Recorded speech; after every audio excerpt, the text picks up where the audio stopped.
प्रिय विद्यार्थियों, आज मैं एक बार फिर आपके लिए लेकर आया हूँ कक्षा 12 की पाठ्य पुस्तक स्वतंत्र भारत में राजनीति के 7वें अध्याय जन आंदोलनों का उदय से बहुत ही महत्वपूर्ण प्रश्नोत्तर। आप इस वीडियो को ध्यान से सुनें तथा अपने साथियों के साथ शेयर करें। इस पुस्तक के अन्य अध्यायों के लिंक भी डिस्क्रिप्शन में दिए गए हैं। आइए शुरू करते हैं इस अध्याय के महत्वपूर्ण प्रश्न उत्तर। चिपको आंदोलन की शुरुआत किस राज्य से व कब हुई? उत्तर, उत्तराखंड से 1973 में। यह आंदोलन जंगलों की व्यावसायिक कटाई के विरोध स्वरूप शुरू हुआ। यहाँ के लोगों ने सरकार से खेतीबाड़ी के औजार बनाने के लिए अंगू के पेड़ को काटने की अनुमति मांगी, लेकिन सरकार ने ऐसी अनुमति नहीं दी और साथ ही बाहरी लोगों को पेड़ों की कटाई की अनुमति दे दी गई। यह एक पर्यावरणवादी आंदोलन था। इसमें महिलाओं ने सक्रिय भागीदारी निभाई। महिलाएं और पुरुष पेड़ों से लिपट गए। इसी कारण इस आंदोलन को चिपको आंदोलन कहा जाता है। सुंदरलाल बहुगुणा ने इस आंदोलन को अपना नेतृत्व प्रदान किया था। मार्क्सवादी लेनिनवादी समूह को किस नाम से जाना जाता है? उत्तर, नक्सलवादी आंदोलन। इस आंदोलन की शुरुआत 1967 में पश्चिम बंगाल के एक गांव नक्सलबाड़ी से होने के कारण ही इसे नक्सलवादी आंदोलन कहा जाता है। ये आंदोलन मुख्य रूप से आदिवासी इलाकों में सक्रिय है, जहां जीवन यापन की मूलभूत सुविधाएं उपलब्ध नहीं है। इन क्षेत्रों में निजी कंपनियों ने प्राकृतिक संपदा का दोहन तो किया, लेकिन वहां के मूल निवासियों को इसका कोई फायदा नहीं दिया। इसी कारण वहां के आदिवासी लोग नक्सलवादी आंदोलन से जुड़े। नामदेव ढसाल किस भाषा के प्रसिद्ध कवि हैं? उत्तर, मराठी भाषा के। नामदेव ढसाल महाराष्ट्र के एक प्रसिद्ध दलित कवि हैं, जिनकी कविता गोल पीठ में आए शब्द अंधेरे की पदयात्रा से हास्य दलित समुदाय से हैं और इसी कविता में सूरजमुखी आशीषों वाला फकीर से हास्य डॉक्टर भीमराव अंबेडकर से हैं। इनकी अधिकांश रचनाओं में प्रेरणा पुरुष के रूप में डॉक्टर भीमराव अंबेडकर का उल्लेख मिलता है। दलित पैंथर्स संगठन कब व कहाँ बना? उत्तर, 1972 महाराष्ट्र में।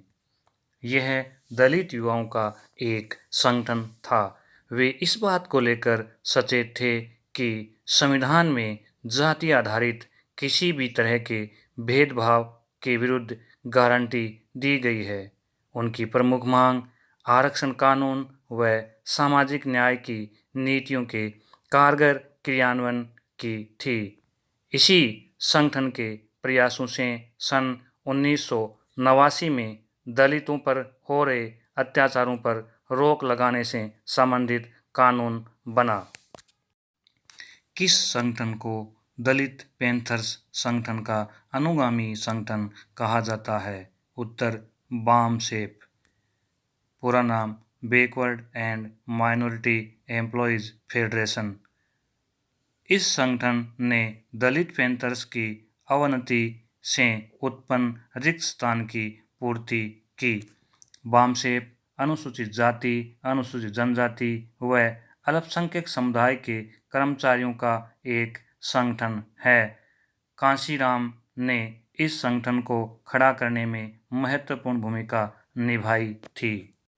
BKU मुख्य रूप से कहाँ के किसानों का संगठन है? उत्तर, पश्चिमी उत्तर प्रदेश व हरियाणा के। भारतीय किसान यूनियन मुख्य रूप से पश्चिमी उत्तर प्रदेश व हरियाणा के किसानों का संगठन है। 1988 के जनवरी में उत्तर प्रदेश के एक शहर मेरठ में लगभग 20,000 किसान सरकार द्वारा बिजली की दरों में की गई बढ़ोतरी के विरुद्ध इकट्ठे हुए। महेंद्र सिंह टिकैत व युद्धवीर सिंह इसके प्रमुख नेता रहे।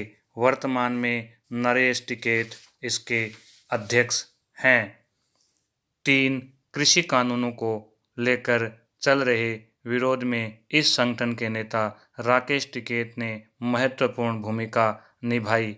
यह संगठन दबाव समूह की तरह कार्य करता है।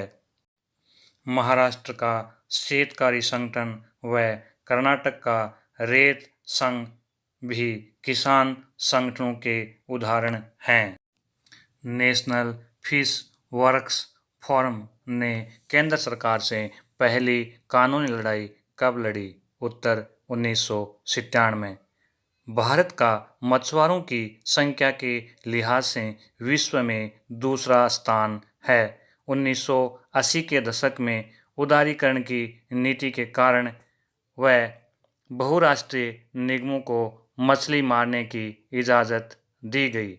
इसके विरोध में केरल के मछुआरों के नेतृत्व में नेशनल फिश वर्क्स फोरम की स्थापना हुई।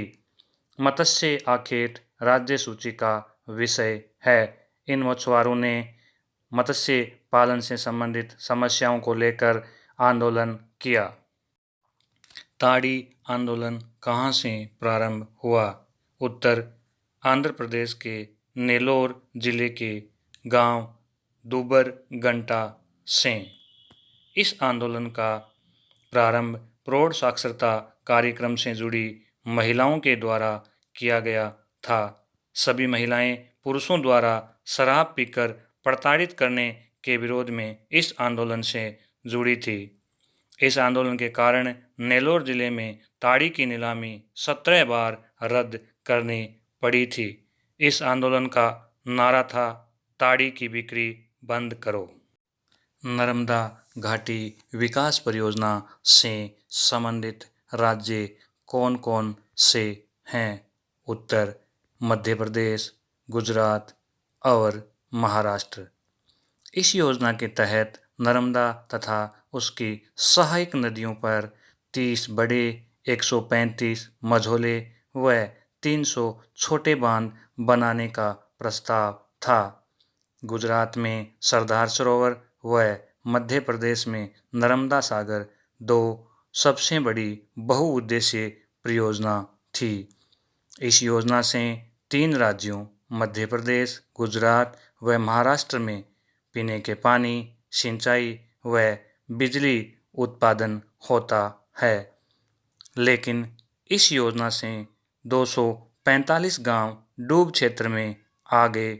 इन गांवों के लोगों ने पुनर्वास के लिए नर्मदा बचाओ आंदोलन चलाया, जिसका नेतृत्व मेधा पाटकर ने किया। सूचना का अधिकार अधिनियम किस वर्ष लागू हुआ? उत्तर 2005 में। यह आंदोलन 1990 में राजस्थान से प्रारंभ हुआ। इसके कारण राज्य सरकार को पंचायती राज अधिनियम में संशोधन करना पड़ा। सूचना के अधिकार अधिनियम के द्वारा कोई भी व्यक्ति किसी भी सरकारी विभाग से कोई भी जानकारी मांग सकता है।